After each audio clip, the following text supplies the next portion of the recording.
channel, this side the studious girl, welcoming you all once again. And today I'm very sorry for the delay which I caused because I am busy in my admission process for my college. So that's the reason, a big reason for delaying videos. And otherwise I'm pursuing my UPSC, so that's also a big reason that I'm busy in my schedule. So इसलिए, but now today we are going to complete class 12 chapter 4. And one thing I would like to tell you that chapter 4 will be coming in 3 videos, 3 parts. That means, and it will be coming simultaneously, that one day, first part, second day and third day. Continuous position में आपको deliver होंगी classes. जैसे अगर 2 दिन में एक आती है तो फिर थर्ड और फोर्थ डे भी आएगी क्लास, और ऐसे आपका कंप्लीट हो जाएगा. फिर मैं आपको गूगल फॉर्म दूंगी, वो आप करना. और मैं एक चीज़ और आप लोगों को बताना चाहूँगी, मैं देख रही हूँ कि गूगल फॉर्म कोई अटैम्प्ट नहीं कर रहा है, तो मैं उस चीज़ के लिए बताना चाहूँगी कि गूगल फॉर्म अटैम्प्ट करने में सिर्फ आपके 12th बोर्ड का ही फ़ायदा नहीं है, आपके CUET का भी फ़ायदा है. At least all those who are going to, मेरी वीडियोस तो वैसे भी ह्यूमैनिटीज़ के बच्चे ही देख रहे हैं, तो ह्यूमैनिटीज़ के बच्चों के लिए जनरली वो बच्चे DU की साइड ही जाते हैं, CUET ही देंगे because they want in government colleges. तो उसके लिए आपको CUET क्रैक करना ज़रूरी है. और CUET के लिए, CUET is an MCQ based question paper, entire question paper is MCQ based. तो उसके लिए आपको MCQs की प्रैक्टिस बहुत ज़रूरी है. आपके बोर्ड्स के क्वेश्चन पेपर में स्टिल मैक्सिमम 20 to 25 क्वेश्चन होंगे MCQ के, बट फॉर CUET पेपर you have the entire question paper MCQ based. So that's the biggest reason you need to practice MCQs.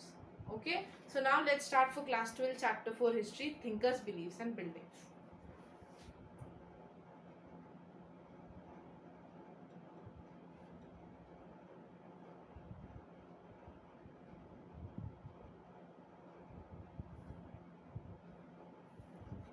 So yeah, as I said, today we are going to complete class 12 chapter 4 thinkers, beliefs and buildings. This is part 1 for today. And आप देख सकते हो इस chapter में हम बुद्धा के बारे में और सांची स्तूप, अमरावती स्तूप, इन सब के बारे में ज़्यादा पढ़ेंगे. ये आपका ओवरव्यू है. पहले सांची का थोड़ा सा बैकग्राउंड पढ़ेंगे, उसके बाद महावीर जी ने जो मैसेज दिए थे वो, फिर बुद्धा के जो क्वेस्ट थे वो, teachings of Buddha, followers of Buddha, stupas and structures, फिर fate of Amaravati and Sanchi stupa, उसके बाद Hinayana and Mahayana, lastly conclude. तो ये आपका 3 पार्ट्स में होगा आपको ये चैप्टर, तो उस हिसाब से आपको तैयारी करनी है. मैं एक्चुअली मुझे एडिटिंग में भी प्रॉब्लम होती है जब वीडियो बहुत ज़्यादा बड़ी हो जाती है तो, और आप लोगों को भी आई बिलीव देखने में थोड़ी प्रॉब्लम होती होगी कि 1 घंटा 2 घंटा एक साथ आदमी नहीं बैठ सकता है. तो that's the reason I am giving the chapters in parts. और मैं पहले ही बता दूं कि आने वाली दोनों books are way far lengthy than this. जो इसके फर्स्ट 3 चैप्टर्स थे वो शॉर्ट थे, उसके बाद आगे सब लेंदी हैं, तो मुझे थोड़ा टाइम भी लगेगा PPT प्रेजेंट करने में. उसके बाद फिर मुझे वीडियो शूट करने में भी टाइम लगेगा. तो हो सकता है आने वाले टाइम में 1 वीक में 1 वीडियो हो, या फिर 1.5 वीक में 1 या 2 वीडियोज़ हों. तो उस चीज़ के लिए आप मेंटली प्लीज़ प्रिपेयर रहना, और मैं पूरी कोशिश करूँगी कि आपके बोर्ड से पहले पहले ख़त्म कर दूँ. बट अगर नहीं हो पाता है तो I am really very sorry, अभी सॉरी. बट हाँ, मैं कोशिश पूरी करूँगी कि मैं एटलीस्ट हिस्ट्री और पॉल साइंस कंप्लीट करा सकूँ. ठीक है, तो पहला पार्ट शुरू करते हैं. Glimpse of Sanchi. Europeans were very interested in the stupa at Sanchi. जो सांची स्तूप है हमारा, जो भोपाल में है, उसमें यूरोपियंस बहुत ज़्यादा इंटरेस्टेड थे उसको ले जाने के लिए. In fact the French means the France people who used to live in France. Shahjahan Begum, she was the ruler of Bhopal at that point of time, permission to take away the eastern gateway. Sanchi stupa के 4 gateways हैं, हम सब जानते हैं. Eastern gateway worship करने के लिए, अगर कोई वर्शिप करने के लिए सांची स्तूप के अंदर आ रहा है तो वो ईस्टर्न गेटवे से ही एंट्री करता था, और वो गेटवे सही सलामत खड़े थे सब. वो gateway eastern was the time कि over a period of time वो ईस्टर्न गेटवे गिर गया था. तो उस गेटवे को ले जाने के लिए फ्रेंच पीपल ने और आगे पढ़ेंगे इंग्लिश मैन ने, दोनों ही लोगों ने शाहजहां बेगम जो उस टाइम की भोपाल रूलर थी उनसे परमिशन मांगने की कोशिश की थी कि हम ये ईस्टर्न गेटवे ले जाना चाहते हैं अपने एरिया में. तो यहाँ पे लिखा है कि eastern gateway which was the best preserved to be displayed in a museum in France. तो वो फ्रांस ले जाना चाहते थे ताकि वो उसे वहाँ दिखा सके. For a while some Englishman मतलब British, who also wanted to do the same, but fortunately both the French and the English were satisfied with carefully prepared plaster cast copies, and the original remained at the site of the part of Bhopal. तो फिर the ruler was this much confident and what we say I have no words, but उस time पर इतनी समझदारी दिखाना, इतना confidently decision को पेश करना कि जो आपके यहाँ पर आए हुए हैं, आपको कंट्रोल कर रहे हैं, उनको मना कर देना. But yes, she was a brave one. तो उन्होंने मना कर दिया था. उन्होंने बोला कि आप इसकी मोल्ड करा के प्लास्टर कास्ट ले जा सकते हो, but original will remain in India itself. The rulers of Bhopal, Shahjahan Begum and her successor, उनकी successor जो उनके बाद आई, सुल्तान जहान बेगम, provided money for the preservation of the ancient site. Bhopal की रूलर जो शाहजहां बेगम थी, जिन्होंने परमिशन के लिए मना किया, उसके बाद उनकी सक्सेसर जो सुल्तान जहान बेगम थी, दोनों ने ही उस साइट को प्रिजर्व करने के लिए भी काफी मनी डोनेट की. No wonder then that John Marshall, he was an archaeologist, dedicated his important volumes on Sanchi to Sultan Jahan. Sultan Jahan was the successor to Shahjahan Begum और John Marshall archaeologist थे. तो उन्होंने volumes लिखी थी, काफ़ी सारी volumes. उन्होंने सांची को जब उन्होंने एग्जीक्यूट किया, थोड़ा बहुत देखा उसके बारे में, तो उनके ऊपर उन्होंने वॉल्यूम्स लिखी थी. तो वो उन्होंने सुल्तान जहान को डेडिकेट कर दी. She funded the museum that was built there as well as the guest house where he lived, wrote the volumes, and she also funded the publications of the volume. तो शाहजहान बेगम ने प्रिजर्व कराने में बहुत बड़ा role play किया. उसके बाद जो उनकी सक्सेसर सुल्तान जहान थी, उन्होंने सबसे पहले एक म्यूजियम बनवाया जिसमें वो प्रिजर्व हो सके. उसके बाद उन्होंने एक गेस्ट हाउस बनवाया जिसमें जॉन मार्शल रह के उन्होंने सारी पब्लिकेशन अपनी वॉल्यूम्स लिखी. उसके बाद उन्होंने जब जॉन मार्शल की लिखी हुई वॉल्यूम्स को उन्होंने पब्लिक करना चाहा, तो उसमें भी सुल्तान जहान ने डोनेट किया था मनी, और उन्होंने उनकी पब्लिकेशन करने में बहुत हेल्प की थी. So if the stupa complex has survived, it is in no small measure due to wise decision and to good luck in escaping the eyes of railway contractors, जिन्होंने सबसे शुरुआत में जब हड़प्पन सिविलाइजेशन की फाइंडिंग हो रही थी, उसी टाइम पर रेलवे कॉन्ट्रैक्टर्स ने बहुत कोशिश की थी खुदाई कर करके चीज़ें ले जाने की. Builders and those looking for finds to carry away to the museums of Europe, और जो बिल्डर्स थे जो यूरोप में म्यूजियम में ले जाके मतलब पैसा कमाना चाहते थे कि इंडिया की चीज़ ले जाइए और पैसा दे दीजिए, वो उनकी नज़रों से भी गेटवे बच गया. तो मैं आपको एक बात बता दूं, ये बिग क्वेश्चन आता है, 6 नंबर का क्वेश्चन आता है. तो 7 points 1 to 7 are the points जो आप उसमें लिख सकते हो 6 मार्क के क्वेश्चन में. One of the most important Buddhist centers, the discovery of Sanchi has vastly transformed our understanding of early Buddhism. ये बात तो श्योर है कि जब सांची स्तूप हमें मिल गया था, उसके बाद हमें पता चला कि बुद्धिज्म को कैसे उन्होंने क्या किया. तो क्योंकि बुद्धिज्म में आप आगे पढ़ोगे कि उन्होंने सब चीज़ें अपने उस पर एनग्रेव कर रखी हैं, तो उन चीज़ों से हमें देख देख कर भी काफ़ी इंफॉर्मेशन मिली है. Lastly, today it stands testimony to the successful restoration and preservation of a key archaeological site by Archaeological Survey of India. आज उस टाइम पर उसे उन्होंने प्रिजर्व किया और आज वो ASI के अंडर आता है. Now we come to the background. This is also a 2 mark question. तो ये 2 marks पे आता है. The background. The mid-1st millennium BCE is often regarded as the turning point in world history. तो ये जो mid-1st millennium BCE है, इसको turning point बोला जाता है कि यहाँ से हमारी हिस्ट्री में काफ़ी चेंजेस आने लगे. It saw the emergence of thinkers such as Zarathustra in Iran, Kongzi in China, Socrates, Plato and Aristotle in Greece, Mahavira and Gautam Buddha among many others in India. They tried to understand the mystery of existence and the relationship between human beings and the cosmic order. Cosmic order मतलब जो daily के routines और जो सब चीज़ें होती हैं उनको कॉस्मिक ऑर्डर बोला जाता है, और इंसान कैसे जीता है उन दोनों का रिलेशनशिप. ये जो हमारे इमर्जेंस थे थिंकर्स के, इन लोगों ने कोशिश की इस चीज़ को, मिस्ट्री को ढूंढने की. Second is, this was also the time when new kingdoms and cities were developing and social and economic life was changing in a variety of ways in the Ganga valley. इसी टाइम पर mid-1st millennium BC में Ganga valley के आसपास भी development socially, economically, physically मतलब settlement शुरू हो गए, वो वहाँ पर शुरू हो गया.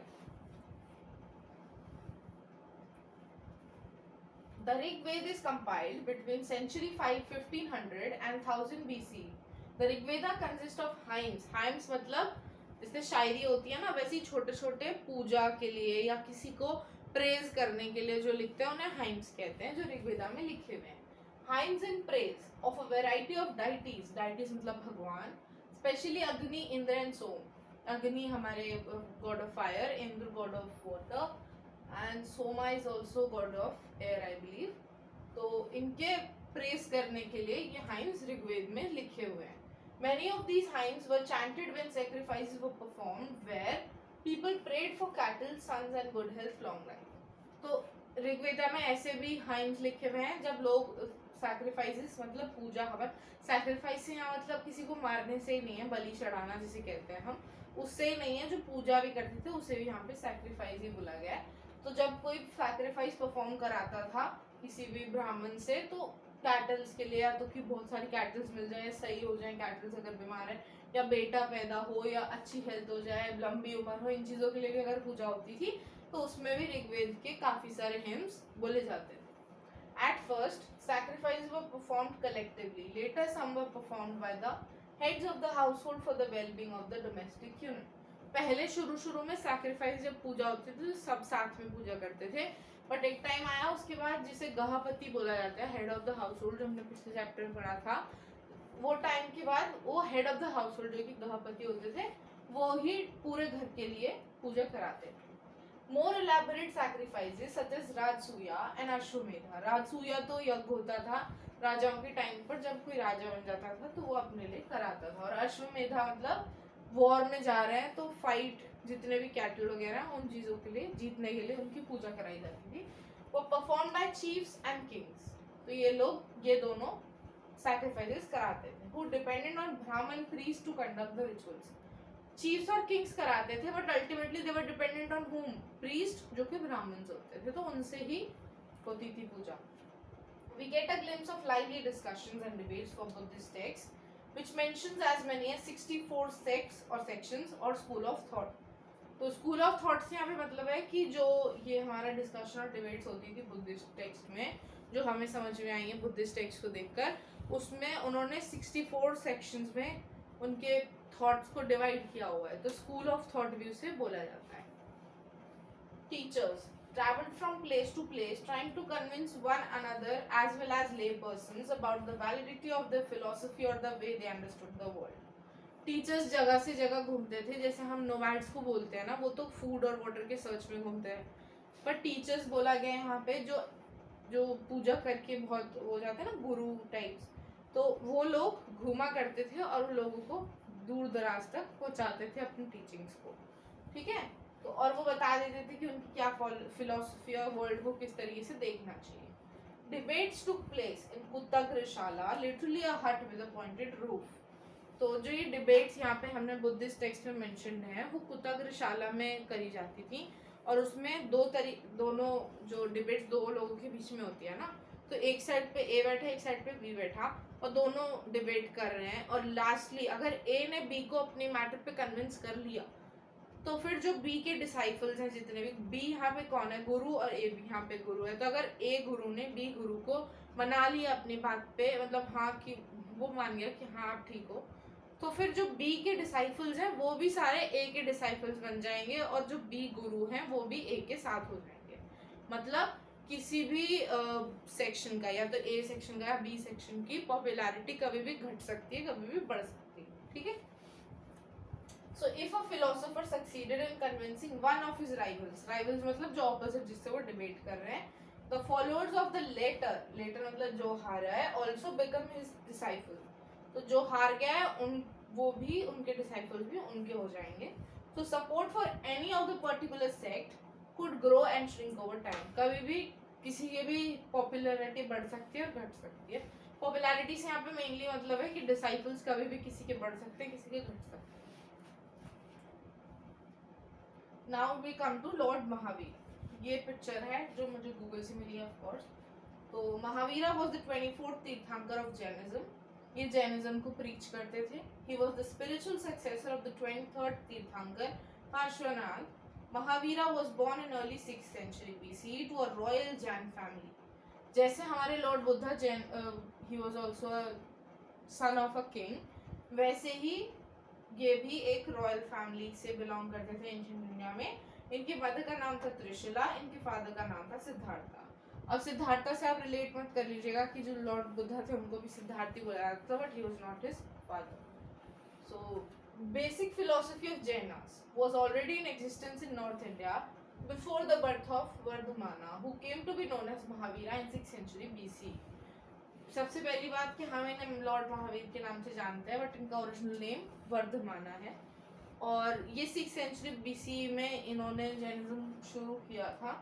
इनका बर्थ हुआ था 6th सेंचुरी बीसी में। तो उस टाइम से पहले ही 6th सेंचुरी से पहले भी जैनिज्म सोसाइटी में था। ऐसा नहीं है कि ये आए तो स्प्रेड हुआ, बिकॉज आप अगर थोड़ा सा कॉमन सेंस लगाया जाए तो 24 थे। तो इनसे पहले जो 23 तीर्थंकर थे उन्होंने भी बहुत ज़्यादा नहीं तो कुछ लोगों को तो मनाया होगा ना, तो वो ऑलरेडी एग्जिस्टेंस में था। जबकि लॉर्ड बुद्धा ने जब बुद्धिज्म को स्प्रेड करना शुरू किया धम्मा के फॉर्म में, तो उस टाइम पर Lord Buddha was the only one जिन्होंने ये चीज़ शुरू करी थी, जबकि इनको पूरा सेटल्ड रिलीजन मिला, इन्होंने सिर्फ उसको propagate as a successor. So Vardhamana who came to be known as Mahavira, उन्हें महावीर बोलना जाने लगा। According to Jain tradition, Mahavira was preceded by 23 other teachers or tirthankaras. Teachers या तीर्थंकर्स दोनों बोला जा सकता है। तीर्थंकर्स को बोलते हैं those who guide men and women across the river of existence। river of existence का मतलब है लाइफ, और गाइड मतलब जो उनको गाइड करते हैं, मतलब किसी तो जैसे गुरु होते हैं ना, हम अगर हम किसी परेशानी में होते हैं तो हम क्या कोशिश करते हैं कि हम किसी के पास जाएं जो हमारी परेशानी का हल निकाल सकें। तो उस टाइम पर राजा भी होते थे तो वो गुरुज के पास ही जाते थे। जो तो ऐसे ही जो बुद्धिज्म को फॉलो करते थे वो तीर्थंकर्स के पास जाते थे और उनको अपनी लाइफ में उनकी जो भी प्रॉब्लम होती थी उनको सॉर्ट करते थे। Most important idea in Jainism is that the entire world is animated. पूरा world, even everything, even stones, rocks, water have life. Jainism का सबसे पहला रूल यही था कि कोई भी चीज़ में ऐसा नहीं है कि जान नहीं है, हर चीज़ में जान है। कोई भी चीज़ एनिमेटेड, मतलब वर्ल्ड पूरी एनिमेटेड है। जैसे बोला जाता है कि नॉन लिविंग और लिविंग है। जैनिज्म का मानना था कि everything in the world is living. Non injury to living beings, किसी भी लिविंग बींग को मारना नहीं है, specially to humans, animals, plants and insects is the central to Jain philosophy. तो सबसे बड़ा उनका यही था फिलोसफी कि किसी भी लिविंग बींग को, प्लांट हो, इंसेक्ट हो, एनिमल, ह्यूमन, कोई भी हो, मारना नहीं।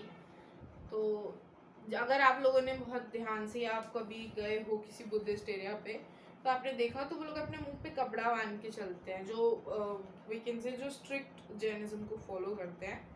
तो उनका कपड़े बांधने का क्या रीज़न है? उनका रीज़न यही है, जैसे हम सांस लेते हैं तो ऑक्सीजन या कुछ भी अगर हमारे माउथ से निकल रहा है या अगर कोई इंसेक्ट हमारे मुंह में चला जाए तो वो मर जाएगा ना। तो वो जैनिज्म में किसी को भी नहीं मारना है, तो वो इसीलिए मुंह पे कपड़ा बांध के चलते थे कि अगर वो बोले भी तो उनके मुंह में कुछ ना जाए, तो कोई मरे नहीं, कोई जानवर। According to Jain teachings, the cycle of birth and rebirth is shaped through karma।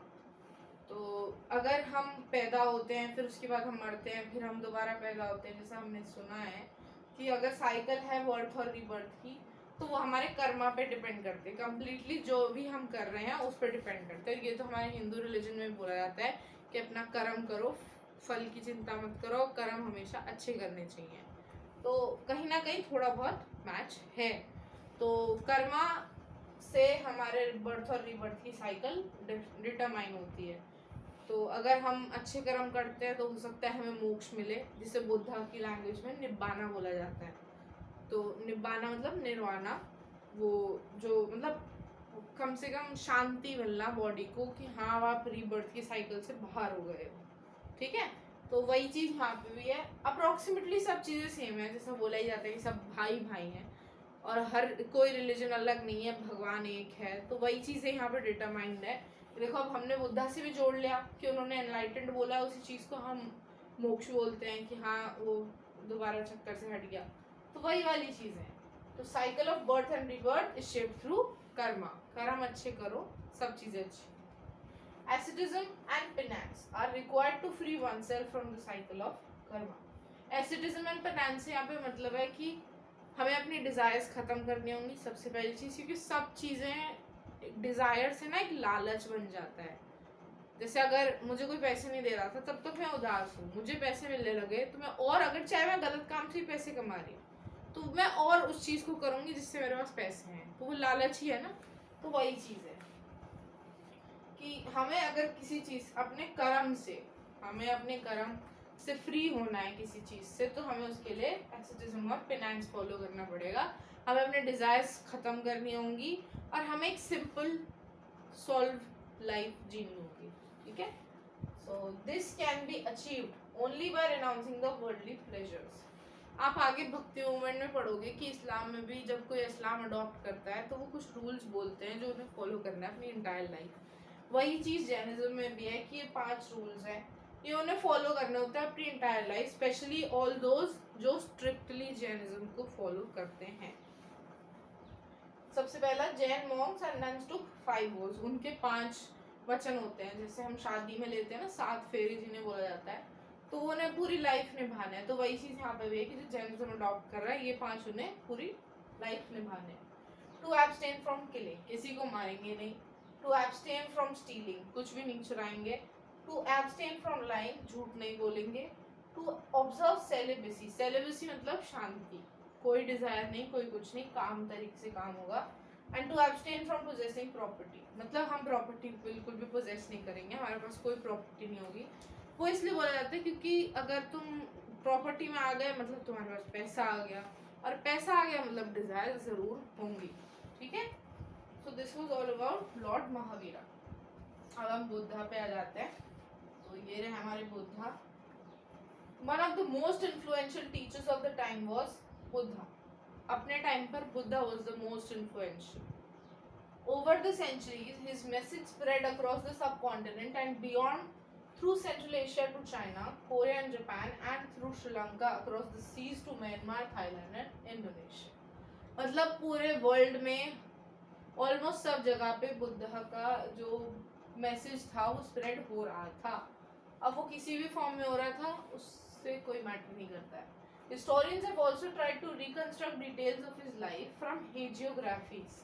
Hagiographies का क्या मतलब है? Hagiography is a biography of a saint or religious leader. Hagiographies often praise the saint's achievements and may not always be literally accurate. यहाँ पे तो लिखा है कि हमने बुद्धा के बारे में कहाँ से जाना? हेजियोग्राफीज से। बट इस चीज़ को हम ये भी मान सकते हैं कि ज़रूर नहीं है वो चीज़ एक्यूरेट हो, बिकॉज हेजियोग्राफीज किसी और ने लिखी है। सबसे पहली बात, उस पर्सन ने नहीं लिखी जो अपनी लाइफ के बारे में बताए, तो किसी और ने लिखे हैं। तो अगर कोई उनका सीरियस लव्ड वन या डिवोटी है तो वो उनके बारे में गलत तो कुछ नहीं लिखेगा, तो वो एक्यूरेट बैलेंस रिपोर्ट नहीं है। हेजियोग्राफीज में जो प्रेज में लिखा गया वही सब चलता आ रहा है। Many of these were written down at least a century after the time of Buddha. जैसा मैंने बोला कि उन्होंने खुद नहीं लिखी हैं, तो कई बार उनके 100 साल बीतने के बाद भी लिखी गई हैं। तो in attempt to preserve his memories as the great teacher. Siddharth, जैसा मैंने बोला था बुद्धा का नाम भी सिद्धार्थ था पहले, वो किंग की फैमिली से थे। As the Buddha was named at birth, was the son of a chief of Sakya clan. तो इनका क्लैन भी यहाँ पे दिया हुआ है, Shakya clan was his clan. He had a sheltered upbringing within the palace, away from the harsh realities of life. One day he persuaded his charioteer to take him into the city. His first journey into the world outside was traumatic. He was deeply saddened when he saw an old man, a sick man and a corpse. He realized in that moment that the decay and destruction of the human body was inevitable. मैं आपको Lord, वैसे तो आप लोगों ने सुनी होगी, but still मैं आप लोगों को लॉर्ड बुद्धा की स्टोरी बताती हूँ। ही वॉज द वन जिनको उनके फादर ने उनके बर्थ पे ही जैसे पूजा होती थी तो गुरु वगैरह ही करते थे, तो उन्होंने बोला था कि कुछ बड़ा काम करेंगे, या तो ये बहुत बड़े राजा बन जाएंगे या फिर ये सब लोगों को अच्छे तरीके से गाइड करेंगे, कुछ ऐसा। तो उनके पिताजी डर गए कि मेरा एक ही बेटा है और अगर ये भी कहीं बाहर किसी और को गाइड करने में चला गया तो मेरे कारोबार को कौन संभालेगा। तो इस वजह से वो थोड़ा टेंस हो गए थे। तो उस वजह से उन्होंने लॉर्ड बुद्धा को, जो सिद्धार्थ थे उस टाइम पर, उन्हें महल में ही, जो उनका खुद का महल था उसमें ही उन्होंने उन्हें सारी फैसिलिटीज़ अवेलेबल कराई। फ्रॉम जो ये तो खैर आज की नीड्स है, उस टाइम पर जो भी नीड्स होती होंगी जैसे स्कूल, कॉलेज, खाना पीना, मार्केट का सामान, सब चीज़ें वो उन्होंने घर में प्रोवाइड कराया। उन्हें बाहर नहीं निकलने दिया अपने महल से, क्योंकि उन्हें डर था कि वो बाहर चले गए तो वो वापस नहीं आएंगे शायद, इसलिए उन्होंने सब कुछ घर में कराया। बट एक दिन ऐसा आया जब चैटियर बार्ड, मतलब जो सारथी होते हैं, तो उन्होंने अपने सारथी को मना लिया जिद करके कि मुझे बाहर जाना है, मुझे लेके जाओ, और फादर को नहीं बताया, ना सारथी ने ना उन्होंने। तो वो चार्टियर बाट के साथ चले गए। फिर उन्होंने जो भी देखा, एक बूढ़ा आदमी देखा, एक मरा हुआ आदमी देखा, एक आदमी देखा जो पूजा कर रहा है, शांति से है, भले ही बूढ़ा है, बीमार है, बट वो शांति से है। तो उन्होंने ये सब देखा और लास्ट में उन्हें वो आदमी पसंद आया जो पूजा पाठ कर रहा था, बूढ़ा था, बीमार था, बट तसल्ली से वो अपनी जान त्याग सकता था क्योंकि उसके पास कुछ था ही नहीं। तो उन्होंने लास्ट में डिसाइड कर लिया था कि मैं जाऊँगा। उनकी शादी हो चुकी थी, उनके एक बेटा था, बट उन्होंने वो शादी भी छोड़ दी, मतलब अपनी वाइफ को और अपने बेटे को महल में ही छोड़ दिया और वो घर छोड़ के बाहर आ गए थे। उसके बाद भी उन्हें प्रॉब्लम फेस हुई, पर लास्ट में उन्होंने एक अच्छी लाइफ चुनी और उन्होंने वो बुद्धा बन गए। मैं आगे बताती हूँ। सबसे पहली चीज़ कि जब उन्होंने ये सब देख लिया था तो उन्हें पता लग गया था कि जो ह्यूमन बॉडी है वो इनएविटेबल है, मतलब ऐसा नहीं कि ख़त्म नहीं होगी, कभी होगी, बट उनका कहने का मतलब इनएविटेबल यहाँ पे ये भी है कि वो ख़त्म नहीं भी होगी, कि बर्थ रीबर्थ बर्थ रीबर्थ ऐसे वाला। So he also saw a homeless mendicant, मैंने बताया अभी। It seem to him had come to terms with old age, मतलब वो बूढ़े हो चुके थे, वो अपने डिजीज के साथ भी फाइट कर रहे थे, वो उन्हें डेथ भी मिलनी थी और पर उन्हें शांति मिलती क्योंकि वो अकेले थे। Siddhartha decided that he too would adopt the same path. उन्हें ये सबसे अच्छा लगा कि मर गए, डेथ हो गई, बीमार हैं, ओल्ड हैं, वो सबसे उन्हें ये ज़्यादा अच्छा लगा कि मैं शांति से पूजा करूँ और अकेले में मर जाऊँ। तो Siddharth adopt the same path. Soon after he left the palace and set out in search of his own truth. उन्होंने कोशिश की कि मुझे पता चल, तो ये ना हर चीज़ करने से समझ में आती है, तो उन्होंने भी ढूंढना शुरू किया। बट लास्ट में उन्होंने एक्सप्लोर किए काफ़ी सारे पाथ जिनमें उन्हें पता चला कि बॉडीली मॉर्टिफिकेशन कैसे होती है, बट वो इतना जानने में उनकी हालत मरने जैसी हो गई थी। तो फिर उन्होंने डिसाइड किया कि ये चीज़ तो ठीक नहीं है, मैं कुछ और तरीके से करने की कोशिश करता हूँ। सो अबंडनिंग दीज एक्सट्रीम मेथड्स, ये बिल्कुल एक्सट्रीम थे कि खाना पानी कुछ नहीं, वो सब, तो इसीलिए उनकी डेथ होने वाली थी। बट लास्ट में उन्होंने ये एक्सट्रीम मेथड्स छोड़े। उन्होंने सोचा मैं मेडिटेट करूँगा, काफ़ी दिन तक उन्होंने मेडिटेट किया और वो एनलाइटनमेंट उन्हें मिल गई। तो एनलाइटनमेंट का यहाँ पे मतलब है कि उन्हें समझ में आ गया कि क्या चक्र है, क्या लाइफ है। इतना ज़्यादा तो मुझे भी नहीं पता है क्योंकि जो भी एनलाइटमेंट थी वो उनकी थी, बट जो मैं रियलाइज कर पा रही हूँ वो यही था कि लाइफ क्या है उन्हें कम्प्लीटली पता चल गया कि लाइफ एक चक्रव्यूह है, कैसे होता है, रीबर्थ बर्थ, कर्मा क्या है, वो सब उन्हें पता चल गया था। तो उन्होंने ये सोचा कि डिजायर्स खत्म करते हुए एक शांति से आदमी अपनी लाइफ निकाल सके, उसी बेसिस पे ये रिलीजन बुद्धिज्म बनता चला गया। After this he came to be known as the Buddha और द एनलाइटेंड वन। तो अगर आपसे एमसीक्यू में पूछा जाता है कि बुद्धा उन्हें कब से बोला जाने लगा, तो आप लिख सकते हो कि वो जब एनलाइटेंड हो गए थे उसके बाद उन्हें बुद्धा या फिर एनलाइटेंड वन बोला जाने लगा। For the rest of his life he taught dhamma और the path of righteous living. तो धम्मा को भी पाथ ऑफ राइटियस लिविंग बोलते हैं। तो फिर उसके बाद उन्होंने, जब उन्हें ये एनलाइटनमेंट मिल गई थी, उसके बाद उन्होंने अपने ही इसी एनलाइटनमेंट को प्रोपोगेट करते हुए धम्मा को इन्वेंट करके स्प्रेड करना शुरू कर दिया। Now we come to the teachings of Buddha. So पहले teachings बताते हैं आपको। The world is transient, Anika and constantly changing.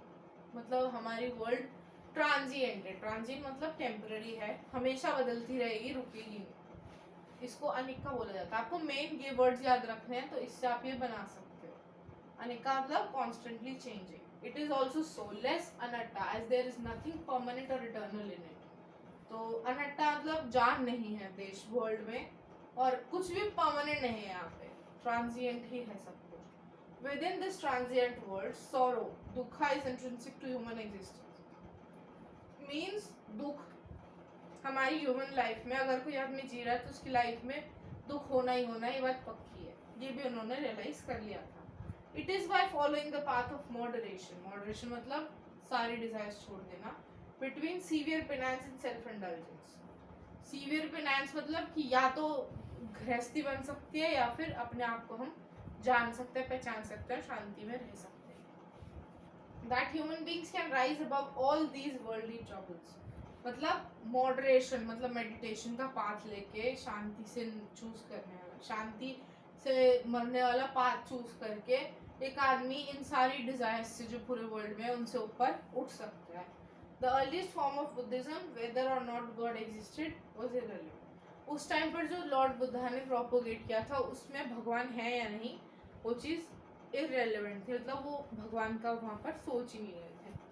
बुद्धा's teachings, हमें कहाँ से मिली बुद्धा's टीचिंग? जो उनकी वॉल्यूम्स उनके डिसाइपल्स ने लिखी, हमें वहाँ से मिली थी बुद्धा's टीचिंग सुत पिता का. इसके बारे में भी आगे के लेक्चर्स में आपको पता चल जाएगा. The Buddha regarded the social world as the creation of humans. जो सोसाइटी है हमारी, कास्ट है जिसमें जाति है, ये है वो है, वो सब उन्होंने बोला कि सब ह्यूमंस की देन है, कि डिवाइन ओरिजिन से नहीं बनाया, डिवाइन ओरिजिन भगवान ने नहीं बनाया, ये सब हम इंसानों ने बनाया. देन ऑफ डिवाइन ओरिजिन, ठीक है. Therefore he advised kings and gahapatis. Kings and gahapatis कौन थे? जो लोगों को रूल करते थे. गहपतिस अपने घर के लोगों को, किंग्स पूरे एरिया के लोगों को. तो उनको बुद्धा ने एडवाइस किया था कि आप इंसानियत के तरीके से, पूरे एहतियात से, रूल्स रेगुलेशन से काम करिए और सबको इक्वल इफेक्ट, रिस्पेक्ट और इज्जत दीजिए, जिससे सोशल रिलेशन सुधरे. Advised kings and Gahapatis to be humane and ethical. Individual effort was expected to be transforming social relations. ऐसे ही the Buddha emphasized the individual agency and righteous action as the means to escape the cycle of birth and rebirth, act and attain self-realization, nibbana. Literally, extinguishing of the ego and desire, and thus end the cycle of suffering for those who renounce the world. तो वही चीज़ उन्होंने यहाँ पे लिखी है फिर से, जो हमने भी जैन में पढ़ी थी कि साइकिल ऑफ रिबर्थ से सेल्फ रियलाइजेशन और निब्बाना, मतलब अपनी ईगो डिजायर खत्म करना, मतलब सेल्फ रियलाइजेशन हो गया. और निब्बाना मतलब अपनी साइकिल ऑफ सफरिंग को खत्म करना, डेथ मतलब होता है इसका. और इससे एक आदमी शांति से मर सकता है. According to Buddhist traditions, his last word to his followers were, ये क्वेश्चन एमसीक्यू में ज़रूर आता है कि इसको इंटरप्रेट करिए, या फिर एक पैसेज में आ जाएगा आपसे. तो be lamps on to your selves, all of you must work out for your own liberation. तो यहाँ पे बुद्धा का मतलब अपने डिसाइपल से ये था कि अपने लिए रास्ता खुद बनाओ और उसको लिबरेट करते हुए एक शांति से मरने वाली ज़िंदगी चूज़ करो. ये उनका डिसाइपल्स से मतलब था कहने की. Now we come to followers of Buddha. Soon there grew a body of disciples of the Buddha and he founded a sangha. बहुत जल्दी बुद्धा के बहुत फॉलोअर्स बनने लगे थे, तो उन्होंने एक ऑर्गेनाइजेशन जिसे वो संघ कहते थे वो उन्होंने फाउंड करी. An organisation of monks is sangha who to became a teachers of dhamma. तो जो भी संघ में लोग होते थे वो पहले पढ़ते थे और फिर वो धम्मा को प्रोपोगेट करना शुरू कर देते थे. These monks lived simply, possessing only the essential requisites for survival, such as a bowl to receive food once a day from the lake. तो ये जो जितने भी हमारे संघ में लोग रहते थे वो लोग सिंपल तरीके से रहते थे, सिंपल लाइफ जीते थे और सिर्फ एक बोल रखते थे या फिर वो चीज़ें जो एसेंशियल हैं एक आदमी की सर्वाइवल के लिए, सिर्फ उतनी चीज़ें रखते थे और पूरे दिन में बस एक ही बार वो खाना खाते थे. As they lived on alms, alms मतलब भिक्षा. This is the sign of भिक्षा. तो as they lived on alms, they were known as भिक्खूस. जैसे हम आज भिखारी बोलते हैं ना कि ये तो भिखारी है, पैसे नहीं है उसके पास, हालांकि this is a wrong word. किसी को भी ऐसे नहीं बोलना चाहिए, सबके लाइफ के सर्कमस्टांसेस होते हैं. What they have done we don't even know about it.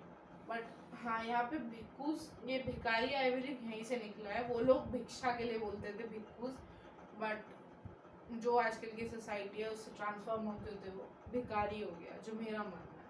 क्योंकि ऐसे मांगते हैं तो भीख लगती है, तो वही भीख को भिक्खूस बोला गया है यहाँ पे.